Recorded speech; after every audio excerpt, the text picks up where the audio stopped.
Baik, saudara sekalian, saya kira kita akan masuk kepada materi ya. Tadi saya sudah melihat apa yang Anda tulis ya, masyarakat itu ada yang mengatakan kelompok individu, dua orang yang berinteraksi dan seterusnya ya. Intinya adalah memang paling tidak lebih dari satu orang ya. Kalau satu orang sendirian itu individu, namanya belum masyarakat ya. Dia membangun, dua orang membangun komunikasi, kontak, interaksi sosial, kelembagaan, kesepakatan dan seterusnya, itu baru kita sebut masyarakat. Nah, ketika kita mau memahami masyarakat, maka kita perlu melihat dengan perspektif ya. Nah, pada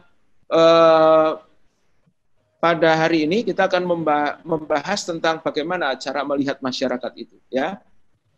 Jadi pokok bahasan pada siang ini atau sore ini adalah kita ingin melihat bagaimana fenomena sosial terjadi ya, kemudian bagaimana konsep-konsep sosiologi dalam memahami masyarakat itu seperti apa, karena menggunakan konsep yang lain, menggunakan teori yang lain, masyarakat bisa dimaknai secara berbeda. Ya, lalu ketika penelitian tentang penerapan sosiologi seperti apa.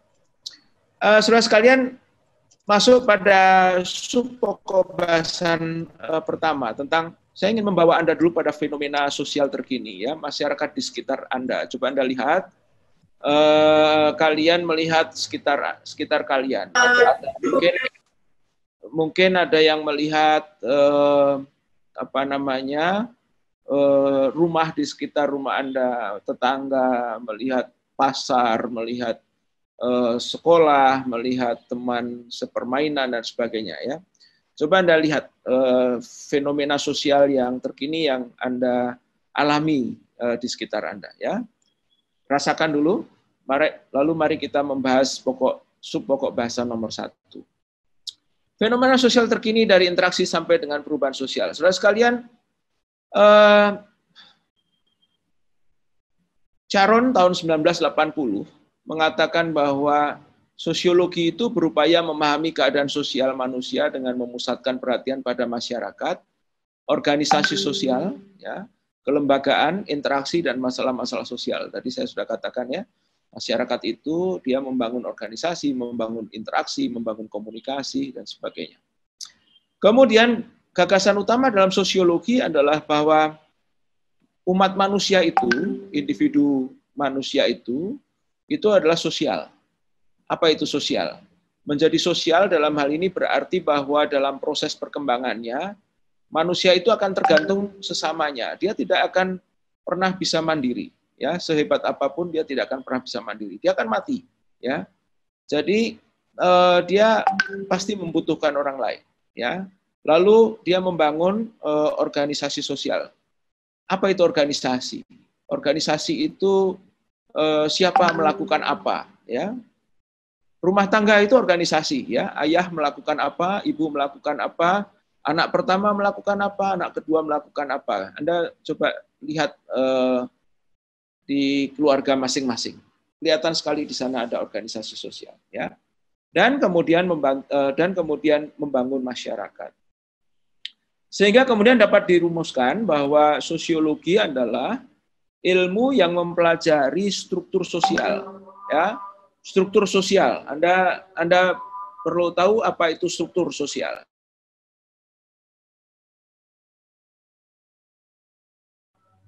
Struktur sosial itu seperti Anda melihat rumah, ya. Rumah itu ada pintu, ada tembok, ada jendela, ada lantai, ada atap, ya.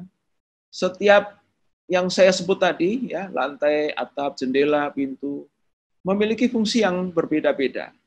Ya, pintu untuk orang lewat, keluar masuk, jendela untuk membantu aerasi, pertukaran udara, kemudian tembok untuk melindungi Anda dari dingin, ya. Atap untuk melindungi Anda dari panas, terik, dan hujan, gitu ya. Lantai yang bersih bisa menghindarkan Anda dari penyakit, ya, dan seterusnya. Jadi artinya apa? Struktur sosial itu terbangun oleh elemen-elemen yang setiap elemen itu punya fungsi yang khas. Jadi kalau tadi misalnya keluarga, ya keluarga, ayah, ibu, anak itu sudah struktur itu ya. Kemudian ayah, ibu, anak, kemudian bertetangga dengan tetangga kiri kanan di rumah sebelah kiri dan rumah sebelah kanan. Komunikasinya dengan tetangga sebelah kanan baik, tetapi dengan sebelah kiri kurang baik karena di sebelah kiri mungkin tetangganya cerewet misalnya gitu ya. Itu berarti ada struktur komunikasi yang berbeda antara tetangga sebelah kanan dan sebelah kiri. Demikianlah kira-kira kemudian berkembang dengan satu RT, satu RW, satu kelurahan, satu kecamatan, satu provinsi, satu negara, satu planet. Jadi struktur sosial dimulai dari bagaimana individu membangun masyarakat secara berjenjang sampai ke level dunia. Ya, tentu nanti dalam analisis Anda boleh membatasi, Pak, saya nggak sampai kepada level dunia. Saya ingin membatasi analisis pada level RT saja, atau level RW saja, atau level kelurahan, dan seterusnya. Ya. Jadi, dia membangun struktur sosial dan ada proses-proses sosial. Apa itu proses-proses sosial? Komunikasi itu proses sosial. Ya. Kontak, ya, saling senggol, saling bermain, itu proses-proses sosial. Konflik itu proses sosial, ya. Anda berantem itu proses sosial. Jadi interaksi sosial itulah proses sosial, ya. Komunikasi itu proses sosial. Termasuk ada perubahan sosial, ya. Selama ini Anda merasakan mungkin perubahan sosial. Setelah Anda lulus SMA ini kelihatan nih perubahan sosialnya, ya. Teman-teman mulai ada yang nanti setelah pandemi usai, ada yang kuliah di Bandung, ada yang kuliah di Bogor, ada yang kuliah di Jakarta, ada yang kuliah mungkin di Semarang, di Surabaya, ya. Pertemanan yang tadinya sangat kental tiba-tiba pisah, ya. Terjadi perubahan sosial, paling tidak apa? Tadinya Anda kumpul-kumpul, komunikasi secara tatap muka gitu ya, secara fisik ya, berkumpul setiap malam Minggu. Tiba-tiba semua sudah buyar, ada yang ke Bandung, ke Jakarta, ke Bogor, ke Semarang, ke Surabaya untuk kuliah gitu.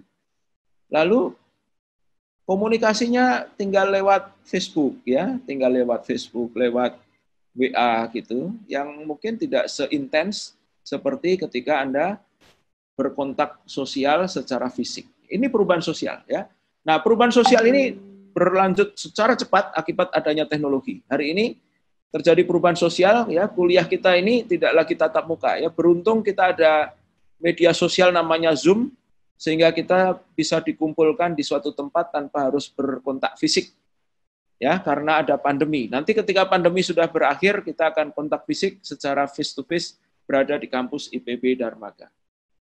Kalau Anda ada pertanyaan silahkan ketik di chatroom ya. Jangan menunggu ketika kuliah ini usai. Atau Anda langsung, Pak, saya tanya, Pak, gitu ya. Nah, saudara sekalian, tadi saya mengatakan ada teknologi ya. Teknologi ini berkembang sangat pesat, terutama teknologi informasi ya. Teknologi informasi atau teknologi komunikasi yang sekarang Anda rasakan ya.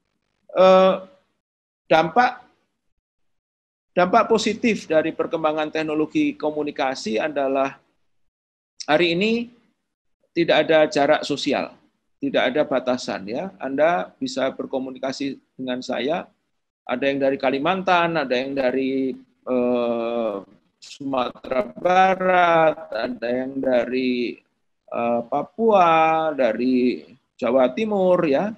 Saya sendiri ada di Bogor. Kita sekarang berada di satu ruangan yang sama, tidak membeda-bedakan Anda dari mana, saya dari mana ya. Kita semua dalam satu ruang yang sama dan komunikasi bisa intensif ya. Artinya tidak harus menunggu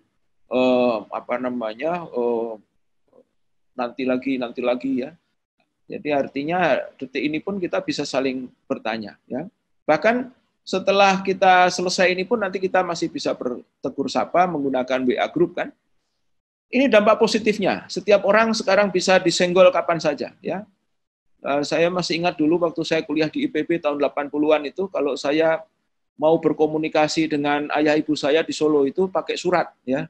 Berkirim surat itu hari ini dikirim, nanti minggu depan baru diterima, ya, berkabar gitu. Kemudian ibu saya membalas surat, dikirim lagi, baru minggu depannya lagi diterima. Jadi perkembangannya terlambat 2 minggu karena pos itu biasanya lambat ya, waktu zaman dulu tahun 80-an. Telepon juga demikian, sangat mahal dulu telepon itu. Saya itu waktu di IPB, kalau mau menelpon itu interlokal, nunggu jam 21 malam, kantor telepon di Jalan Pengadilan itu, untuk bisa menelpon ke rumah orang tua. Supaya apa? Supaya harganya 50%, karena mahasiswa biasanya tidak punya uang. Ya. Hari ini Anda punya sedikit kuota, bisa telepon kemana saja, bahkan video call dengan saudara yang di Amerika, yang di Eropa, ya, tanpa kenal waktu, tanpa kenal batas. Ini adalah dampak positif dari teknologi. Tetapi ada dampak negatifnya, ya.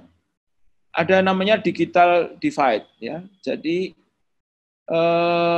ada orang yang bisa menikmati internet dengan baik, tetapi ada saudara-saudara kita mungkin di pegunungan sana yang tidak ada sinyal, ya Anda tahu sendiri. Barangkali ada mahasiswa IPB di sini yang untuk kuliah dengan saya ini terpaksa turun dari kampungnya pergi ke kecamatan memakai, kemarin ada laporan ya, Pak, saya ada di kantor kecamatan menggunakan wifi-nya Pak Camat gitu. Kita rame-rame untuk kuliah. Ya. Tentu kondisi itu menyedihkan, memprihatinkan. Kenapa? Karena memang kita belum merata, ya. Ya, kalau anak-anak kota Jakarta, Bogor, Bandung, Surabaya, Medan, Makassar gitu ya. Samarinda, Balikpapan nggak ada masalah dengan wifi ya. Tapi bayangkan Anda, teman-teman Anda yang mungkin ada di pucuk-pucuk gunung di Jaya Wijaya sana ya. Kemudian di ujung kepulauan Sangir Talaut sana ya. Itu sulit sekali mendapatkan wifi sehingga untuk mengakses internet repot sekali. Ada terdegradasi masyarakat kita, masyarakat yang sangat well equipped dengan wifi dan masyarakat yang kurang equipped dengan wifi. Bahkan mungkin HP saja dia tidak punya, HP yang pakai smartphone ya, HP yang pakai internet ya. Mungkin dia punya HP yang sifatnya masih zaman dulu itu yang bisa hanya untuk menelpon dan SMS. Ini yang kita sebut sebagai digital divide atau inequality atau ketimpangan atau ketidaksamaan. Artinya ada yang hebat dan ada yang tertinggal. Dampak negatif yang lainnya kecanduan ya. Anda ini kecanduan. Ya. Sangat tergila-gila dengan internet ya. Bahkan mandi pun bawa HP ke dalam kamar mandi, sampai lupa videonya nggak dimatikan. Jadi kelihatan lagi mandi gitu ya, kesebar kemana-mana. Kemudian tidur pun menggenggam HP. Ya. Tetapi kemudian juga ada hal-hal yang negatif, kejahatan cyber, ya, penipuan, kemudian perselingkuhan, ya, pemerkosaan menggunakan media sosial. Ya. Terjadi hari ini ya. Nah, Anda sebagai bagian dari masyarakat cerdas harus bisa mengantisipasi hal-hal negatif dari penggunaan teknologi. Teknologi itu seperti pisau ya, pisau.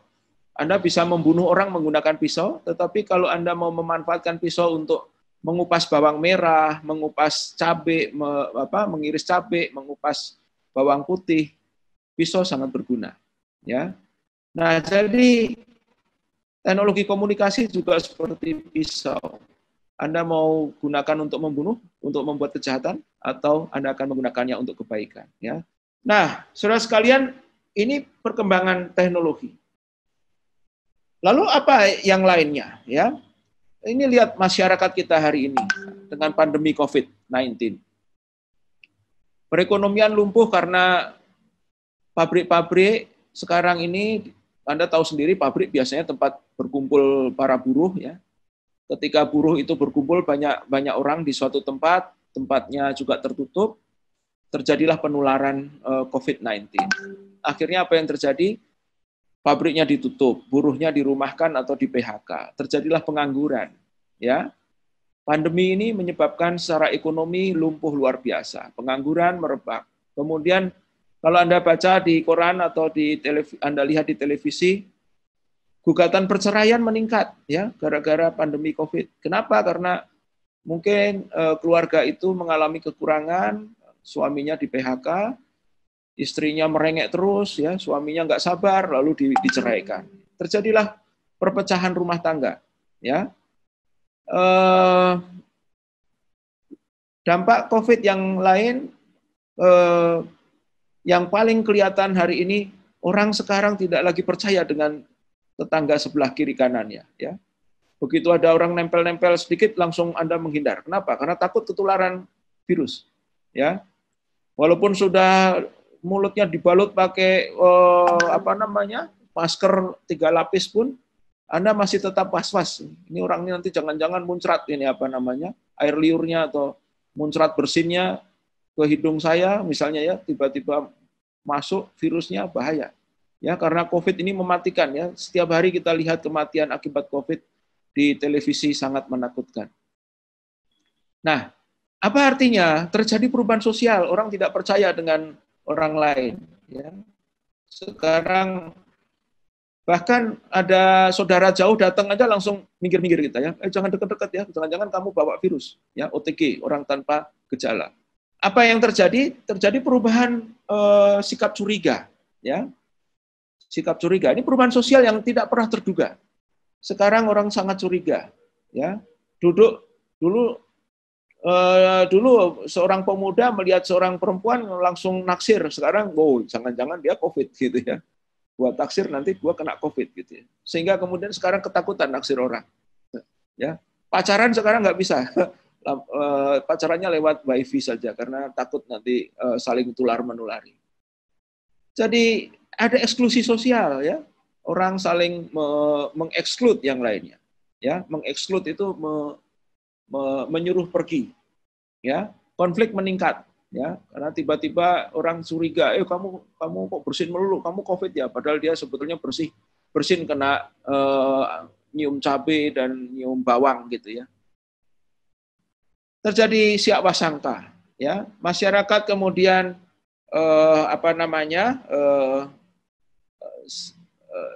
saling curiga dan renggang hubungan sosialnya, ya.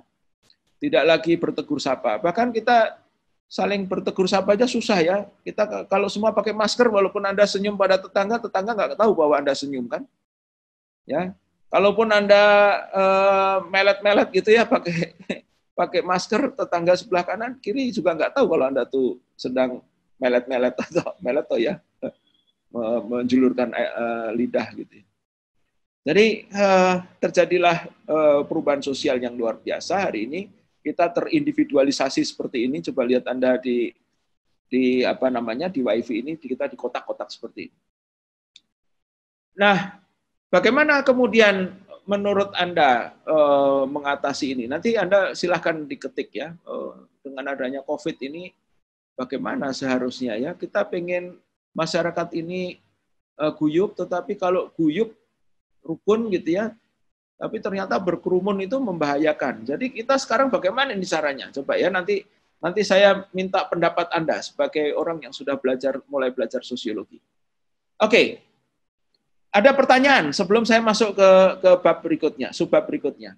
Ada pertanyaan? Di room chat, Pak. Oh, di room chat ya. Oke, di room chat banyak sekali pertanyaan. Dari siapa ini?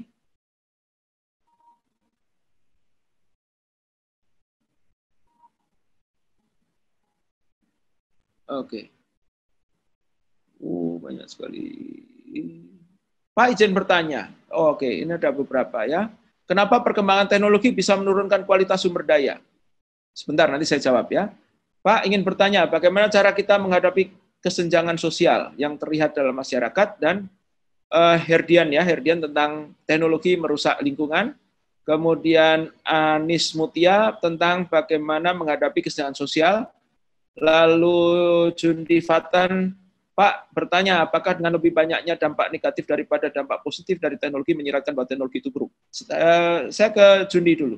Tadi saya katakan bahwa teknologi itu seperti pisau, tergantung Anda akan menggunakan pisau itu untuk keburukan atau untuk kebaikan. Ya, tentu yang muncul di permukaan itu di media massa itu ya, di media sosial, bahwa ada orang tertipu sekian juta karena berteman di Facebook atau berteman di Instagram, itu apa namanya, riak-riak kecilnya, tapi secara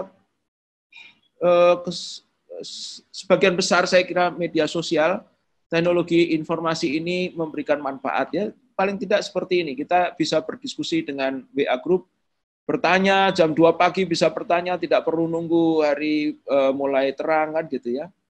Jadi teknologi sebetulnya banyak manfaatnya, tetapi kemudian segelintir orang menggunakannya sebagai keburukan, dan itu yang muncul di media massa sehingga tampak bahwa teknologi itu buruk. Lalu pertanyaan dari Herdian, Pak, bagaimana kualitas sumber daya kok menurun karena teknologi? Nah begini saudara sekalian, gara-gara kita beradaptasi terhadap lingkungan, maka teknologi kita berkembang terus. Contohnya ini ya, contohnya ini. Teknologi listrik ya, Anda tahu nih listrik yang Anda nikmati di kamar Anda sekarang, lihat itu bohlam lampu Anda itu. Ya. Itu teknologi ya. Itu teknologi. Bermanfaat nggak? Bermanfaat. Anda bisa membaca di kegelapan. Anda kemudian bisa menghidupkan laptop, Anda bisa menghidupkan HP, kemudian berkomunikasi. Bermanfaat, bermanfaat sekali. Tapi tahukah Anda bahwa setiap watt yang meluncur ke HP Anda, ke laptop Anda, ke bohlam lampu Anda itu, dari mana PLN menghadirkan listrik? Anda pernah bertanya begitu enggak? Dari mana PLN menghadirkan listrik? Dari membakar batu bara, dari membakar bensin, dari membakar solar. Lalu Anda mungkin bertanya lagi, batu baranya dari mana? Solarnya dari mana? Bensinnya dari mana? Dari ditambang. Tambangnya di mana? Tambangnya di Kalimantan sana. Tambangnya di Sulawesi sana. Tambangnya di Sumatera sana. Lalu Anda pergi ke Sumatera, ke Sulawesi, ke Kalimantan. Lihat tambang-tambang batu bara itu. Ternyata legokan-legokan besar-besar yang luar biasa. Jadi kenikmatan yang Anda nikmati sekarang dengan 1 watt, 2 watt yang Anda nikmati itu, ada cerukan-cerukan batu bara yang ditambang di Kalimantan, di Sulawesi, di Sumatera. Itu teknologi yang kemudian satu bermanfaat, kedua ternyata memberikan risiko, ya. Risiko terhadap sumber daya alam. Ya, terhadap sumber daya alam, ya. Teknologi bisa menurunkan sumber daya manusia juga kalau Anda kemudian addicted dengan gadget. 24 jam Anda melototin HP, 24 jam Anda melototin laptop. Apa yang terjadi? Matanya rusak. Apa yang terjadi? Lupa makan, lupa sholat, lupa minum susu, minum segala macam yang bermanfaat. Badan kurus kering. Anda sering lihat ya, ada orang yang addicted dengan internet, akhirnya dia kurus kering seperti orang yang kurang gizi. Nah, kembali lagi ya, jadi Herdian itu jawabannya. Tergantung kita mau teknologi ini bagaimana cara memanfaatkannya. Tentunya harus mengurangi risiko ya. Jadi teknologi harus harus dikurangi risikonya. Nah, kepada Anies ya, Anies siapa ini? Anies Mutia ya, tentang bagaimana kita menghadapi kesenjangan sosial. Nah, ketika kesenjangan sosial ini terjadi gara-gara COVID. Anda tahu kan ada orang yang di PHK, ada orang yang jatuh miskin gara-gara pabriknya tutup, dia buruh yang di PHK. Sementara ada Anda mungkin yang mempunyai pelonggaran rezeki, apa yang harus Anda lakukan? Ya Anda harus mengulurkan tangan. Ya, jadi bisa nggak setiap orang mengulurkan tangan? Bisa. Ya, tapi yang paling baik mungkin mekanisme melalui terorganisir oleh negara, ya, menggunakan Presiden Jokowi menebarkan BLT, menebarkan paket sembako untuk menolong mereka yang sekarang terkena PHK gara-gara adanya COVID-19, ya. Begitu caranya kita mengurangi kesenjangan. Kesenjangan yang paling hebat cara yang paling hebat untuk mengurangi kesenjangan yang paling kita yakini kehebatannya adalah dengan pendidikan, ya. Tidak sedikit dari Anda di kelas ini, di ruangan ini yang sekarang ini menikmati beasiswa bidik misi. Tidak membayar sepeser pun ke IPB, bahkan menerima beasiswa dari pemerintah. Ya, siapa penerima beasiswa bidik misi? Mereka yang datang dari rumah tangga yang lapisan menengah ke bawah. Ini adalah mekanisme negara untuk mengangkat mereka yang dari lapisan menengah ke bawah supaya nanti Anda lulus dari IPB menjadi generasi yang pintar, mempunyai gelar, lalu bekerja sebagai profesional, mempunyai uang banyak, lalu membantu orang-orang yang kekurangan selanjutnya. Demikian cara kita mengurangi kesenjangan. Ya. Jadi negara punya mekanisme untuk mengurangi kesenjangan sosial melalui pendidikan, melalui bantuan langsung tunai dan seterusnya. Ya, itu caranya. Ya. Kemudian ada Dasep ini bertanya, Pak, apa yang harus dilakukan oleh kita pemerintah dan pihak lainnya agar dapat meningkatkan rasa empati atau kepedulian masyarakat terhadap lingkungan dan sesama manusia, khususnya kota-kota metropolitan yang kebanyakan hanya mementingkan diri saja. Belajar sosiologi ini nanti, pelan-pelan nanti akan Anda bisa memahami betapa sesungguhnya, tadi saya katakan, masyarakat itu tidak akan, setiap individu itu tidak akan bisa hidup sendiri. Ya. Coba Anda, saya tempatkan sendirian di Gunung Salak, di depan IPB itu ada Gunung Salak, ya. Anda saya tempatkan di sana 1 bulan saja bersama para kuntilanak dan ular dan burung hantu dan sebagainya.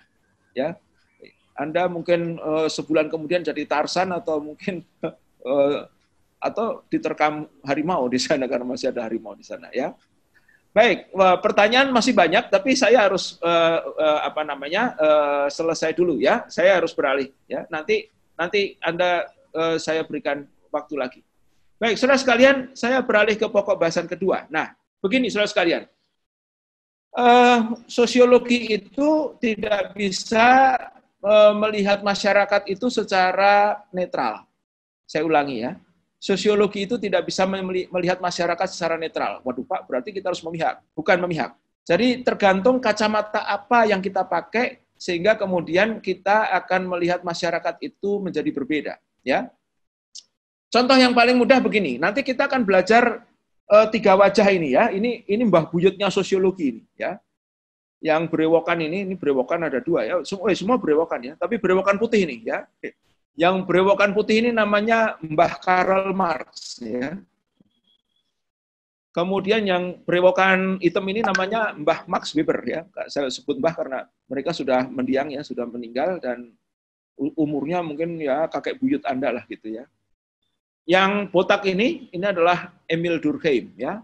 Max Weber dan Karl Marx ini orang Jerman, Emil Durkheim ini orang Prancis ya.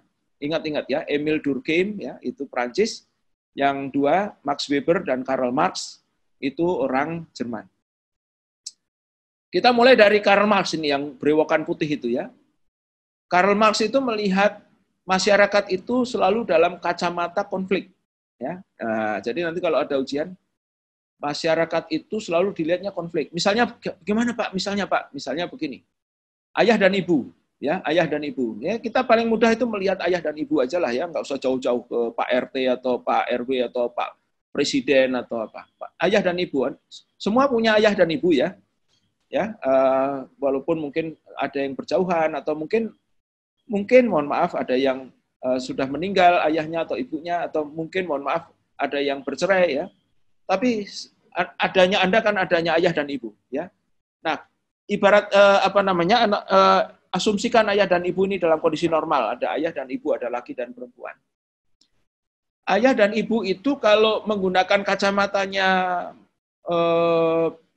Pak Karl Marx yang berewokan putih itu selalu diposisikan ayah itu menjajah ibu, ya.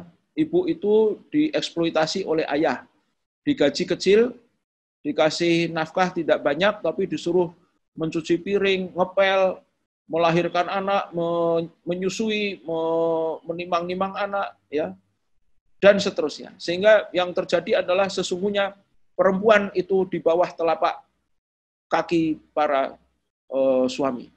Wah, konflik kan? Supaya adil, maka para ibu harus memberontak terhadap para suami. Waduh. Yang terjadi kemudian apa? Para ibu berontak pada suaminya. Yang terjadi apa? Cerai, ya. Cerai. Nah, gitu. Nah, ini bagian dari teori konflik, ya. Nah, lalu kalau Durkheim memang gimana, Pak? Durkheim ini yang kotak ini. Durkheim ini kalau melihat suami dan istri itu komplementer dia, ya. Suami itu adalah laki-laki yang melakukan pekerjaan-pekerjaan berbeda dengan ibu yang melakukan pekerjaan yang berbeda dengan si ayah. Bagaimana, Pak? Anda lihat aja di rumah, ya.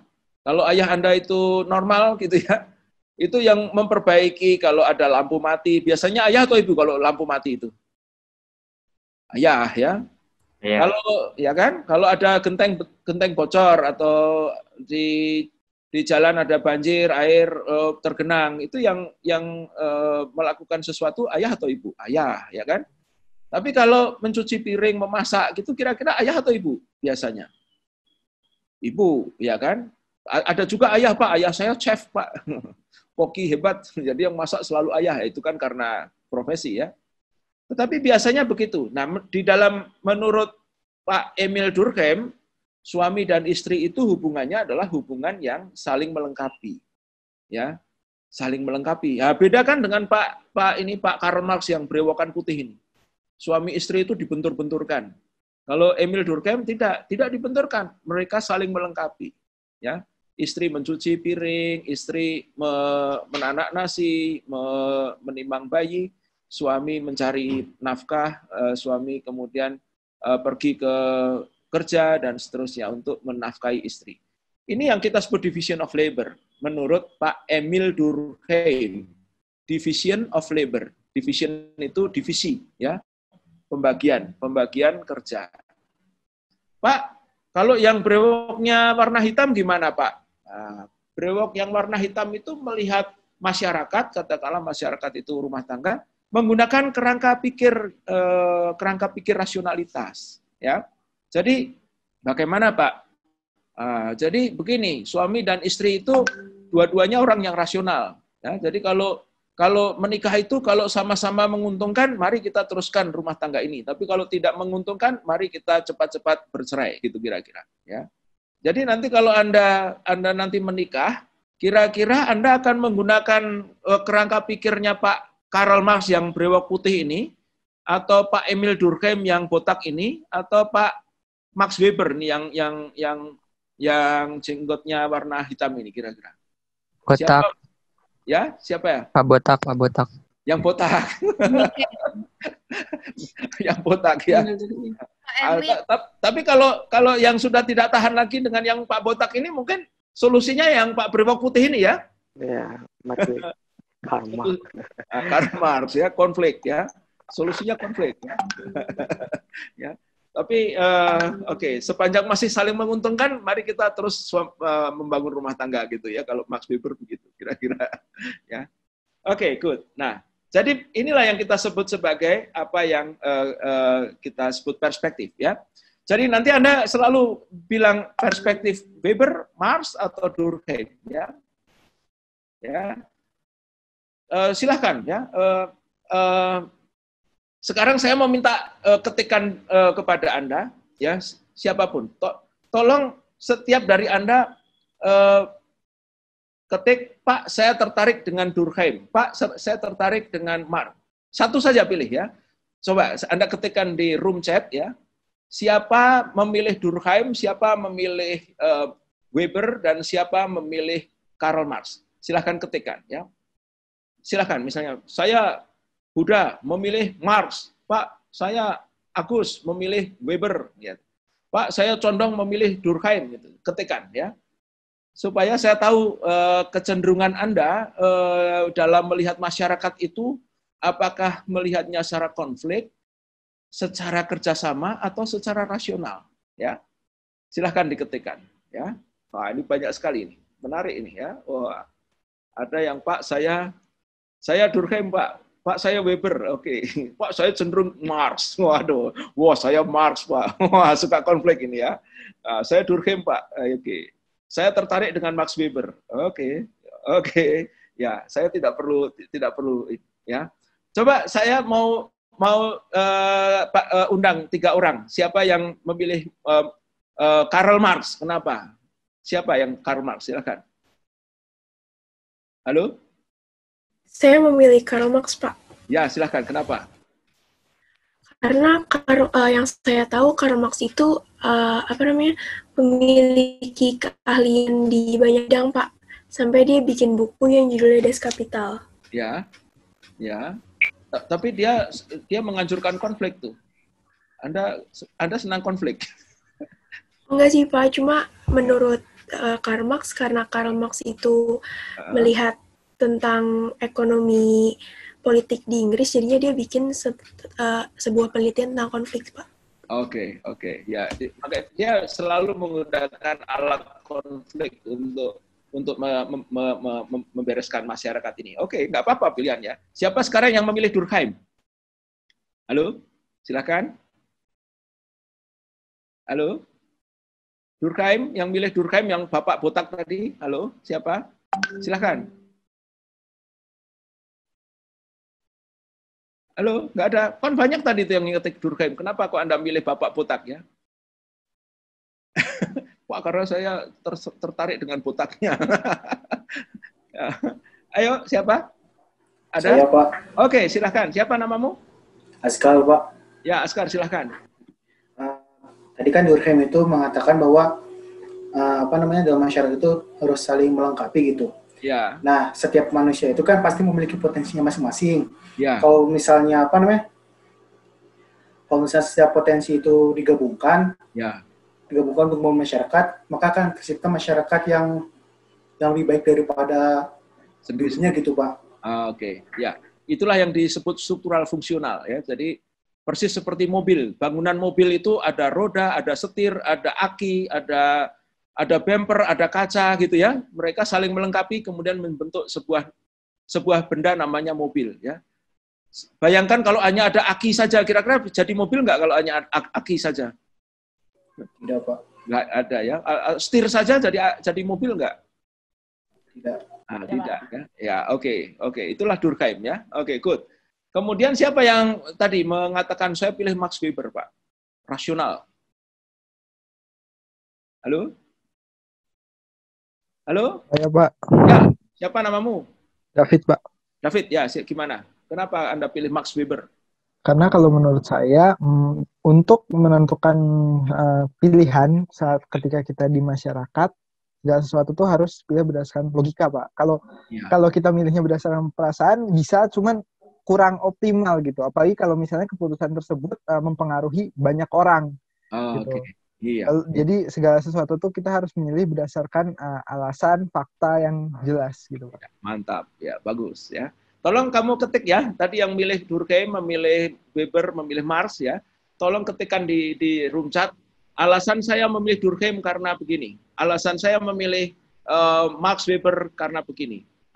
Alasan saya memilih Karl Marx karena begini. Silakan sekarang diketikkan. Saya beri waktu dalam waktu 1 menit.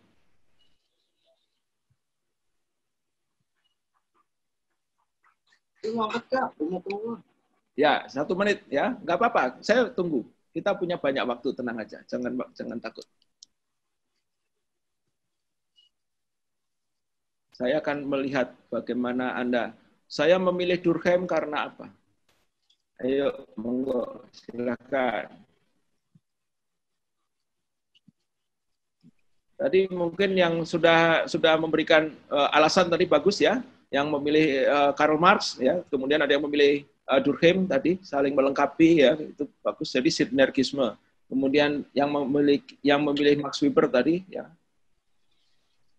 Nah, ini ada, saya memilih Durkheim. Oh, radikalisme itu perlu. Wah, Kifari ya.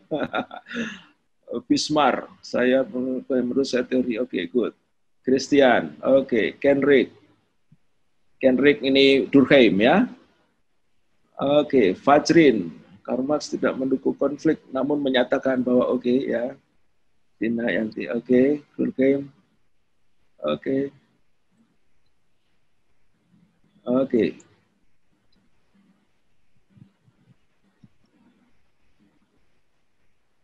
Oke. Mantap. Jawabannya bagus-bagus ini ya. Oke. Berarti Anda sudah paham ini sebetulnya ya. Suka saya ini. Keren Anda ini. Mahasiswa S1 baru 2 minggu di IPB sudah bisa menjawab. Ya. Oke, good. Ya, ini nanti akan ini chat ini penting, saya akan save chat lalu akan saya kirim nanti di grup ya supaya Anda bisa saling membaca ya. Ya, dia Weber karena rasional. Oke. Yang memilih Durkheim banyak sekali. Intinya Zadia ini saling melengkapi, gotong royong ya, ini Durkheim, oke, butuh simbiosis mutualisme. Wah, keren ini ya. Oke. Lansky, Durkheim, ya, oke. Muzaffar, Karl Marx. Oh, Muzaffar, Karl Marx, ya, oke. Ya. Kebanyakan milih Durkheim, ya. Durkheim, ya, oke. Durkheim, karena kita nggak bisa hidup sendiri, ya, Nur Fahlan. Oke. Good, saya lanjut, ya. Silakan Anda ketik, ya. Teruskan ya. Nanti Anda bisa melihat refleksi, nanti akan saya kirim save chat-nya. Saudara sekalian, subjek kajian sosiologi, Plumer tahun 2010 mengatakan bahwa isu-isu besar tentang pemberontakan, peperangan, revolusi politik, transformasi sosial telah menjadi perhatian sosiologi. Ya. Kemudian sosiologi menganalisis relasi-relasi sosial yang berada di balik kehidupan biasa sehari-hari, seperti apa sih sepatu basket itu ya, kenapa ada tunawisme gitu ya, kenapa ada popularitas, kenapa ada selebritis gitu ya, kenapa kok saya nggak jadi selebritis, kenapa ada diskriminasi sosial, ada orang yang tidak boleh ini sekarang COVID-19 ini mendiskriminasi orang ya, karena dianggap kamu terkena COVID, kamu jangan dekat dengan saya gitu ya. Ini persis seperti dulu ada HIV/AIDS itu ya, orang didiskriminasi gara-gara dia, padahal dia mendapatkan penyakit itu bukan karena kemauannya. Ya, ada diskriminasi sosial, ada diskriminasi seks, ya, diskriminasi seks, laki dan perempuan itu dibedakan misalnya. Ada fanatisme agama, ya. Mengapa agama menjadi sangat radikal? Penganutnya, ya, bukan agamanya. Agama tidak pernah mengajarkan radikalisme, tetapi penganutnya kenapa menjadi sangat radikal, ya? Menganggap yang lain itu masuk neraka, hanya dirinya yang masuk surga, misalnya begitu, ya. Kemudian sampai kepada persoalan-persoalan hal-hal yang sifatnya netral, ya, telepon. Kemudian mengapa kita menggunakan relasi sosial menggunakan telepon. Kalau dulu ya, Anda itu menghadap dosen zaman saya kuliah itu menelpon dosen itu, wah itu sangat tabu sekali. Tetapi hari ini Anda menghubungi saya kalau nggak pakai telepon malah pakai WA. Bahkan kadang-kadang mahasiswa itu menghubungi saya pakai Facebook ya.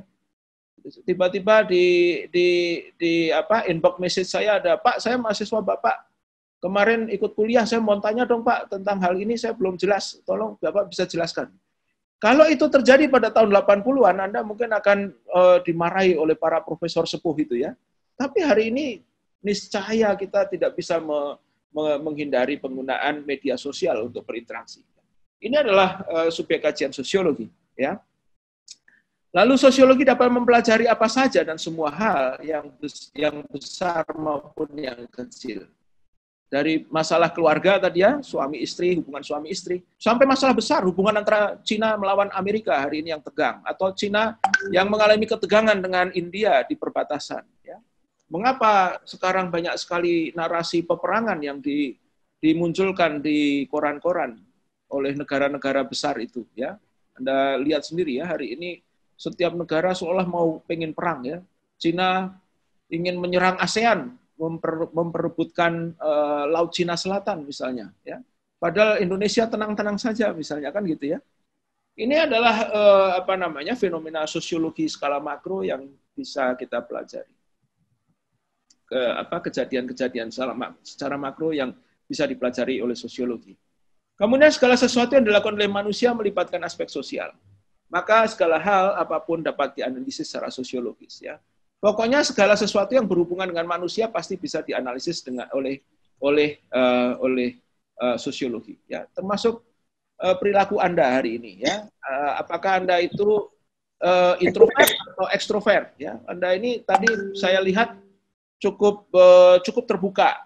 Ketika saya minta Anda menulis, langsung semua menulis. Ketika saya minta mengungkapkan opini, langsung beropini. Artinya Anda adalah bagian dari masyarakat yang open minded, ya, masyarakat yang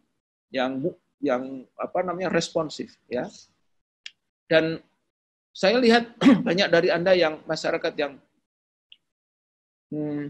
bagian dari masyarakat yang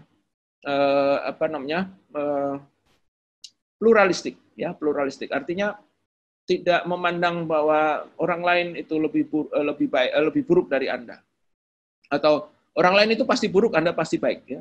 Saya lihat Anda dari chat, dari diskusi ini, Anda termasuk orang yang sangat terbuka.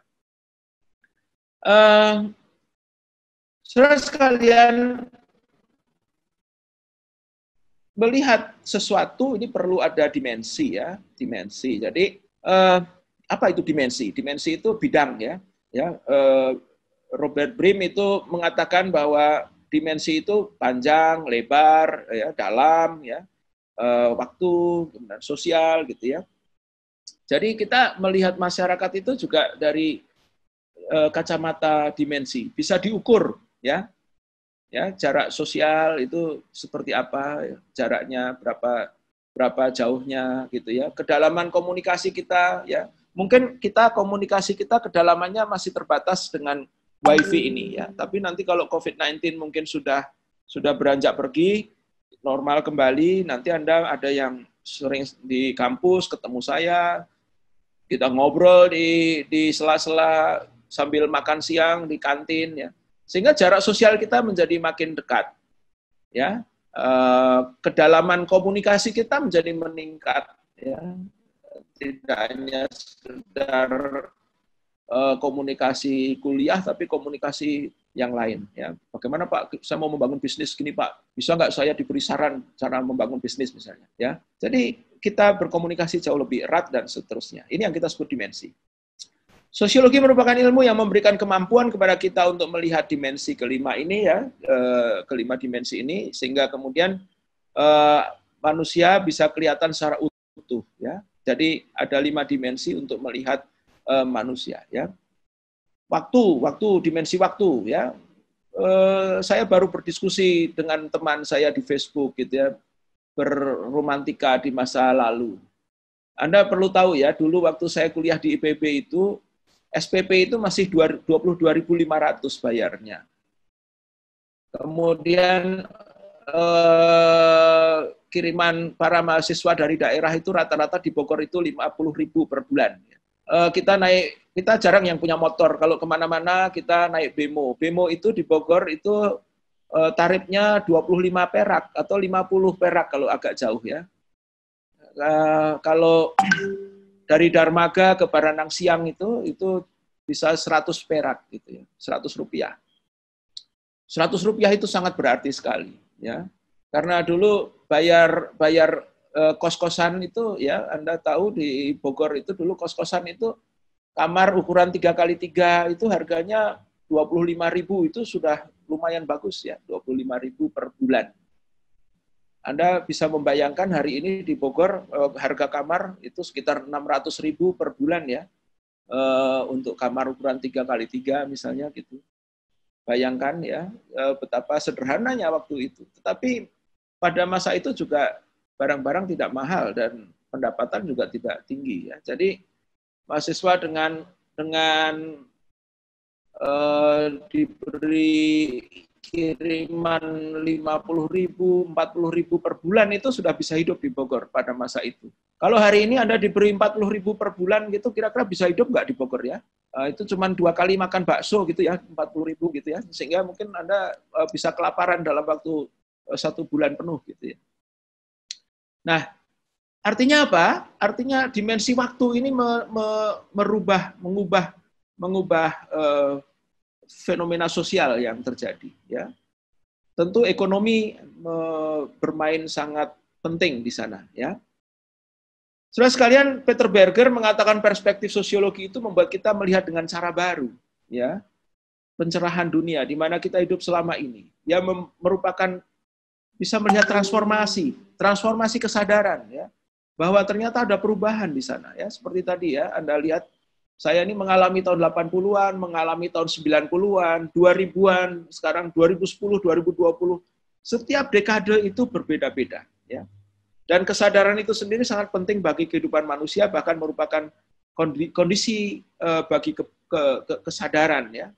Jadi memberikan kesadaran untuk kebebasan dan seterusnya. Artinya, oh ternyata ada rasa bersyukur, kemudian saya berarti perlu melakukan sesuatu yang lebih indah lagi dibandingkan di masa lalu, di mana masa lalu itu betapa sulitnya dan seterusnya. Anda nanti mungkin 40 tahun ke depan, ya, ketika kita semua sehat gitu ya, semuanya Anda bisa bernostalgia. 40 tahun yang lalu kita kuliah dengan Pak Arya itu pakai wifi ya, wah ribut sekali kita gitu ya. Tapi kita nggak bisa saling sapa. Mungkin 40 tahun yang akan datang, teknologi sudah berbeda sama sekali. Saya nggak tahu apa yang akan terjadi 40 tahun ke depan. Yang mungkin WiFi ini sudah sangat jadul. Ya. Dan Zoom ini mungkin sudah nggak ada lagi, dan mungkin menggunakan cara yang luar biasa. Anda seperti berada di ruangan yang sama, walaupun di tempat yang lain, tapi bisa saling senggol, walaupun menggunakan mungkin kayak teknologi hologram atau apa, saya nggak tahu. Ya. Tapi bisa jadi. Ya. Teknologi membuat kita memiliki kebebasan berpikir untuk membangun masa depan secara lebih secara lebih bebas. Saudara sekalian, balik lagi ke Max Weber ya, saya ulangi lagi Max Weber. Saya tadi katakan bahwa Max Weber ini adalah memberikan perspektif tentang rasionalitas ya. Jadi artinya seseorang itu akan bertindak kalau menguntungkan dirinya. Ya, tapi nanti akan saya tunjukkan bahwa tidak selalu yang menguntungkan saja seseorang itu bertindak ya. Jadi ada tindakan-tindakan yang disebut tindakan moral ya. Misalnya gini, kalau Anda pergi ke IPB ini untuk belajar, untuk meraih gelar sarjana, itu mungkin tindakan yang rasional, yang instrumental. Kenapa? Karena begitu Anda nanti lulus, Anda berharap Anda mendapatkan posisi bagus, gaji bagus, sehingga kemudian Anda mungkin lebih sejahtera daripada ayah bunda Anda, kan gitu ya. Nah, itu adalah tindakan rasional yang instrumental. Tapi ada kalanya Anda kuliah ini mungkin karena saya adalah niat saya ingin memperbaiki dunia, memperbaiki keadaan Indonesia ini. Saya tidak peduli nanti saya akan jadi apa, gajinya berapa, tetapi yang penting saya akan berbuat baik pada negara ini. Itu adalah rasionalitas moral. Nah, sekarang sangat tergantung ya, Anda sekolah ini kira-kira lebih ke rasionalitas moral atau rasionalitas instrumental. Itu tergantung pada Anda. Setiap orang tentu punya beda-beda latar belakang.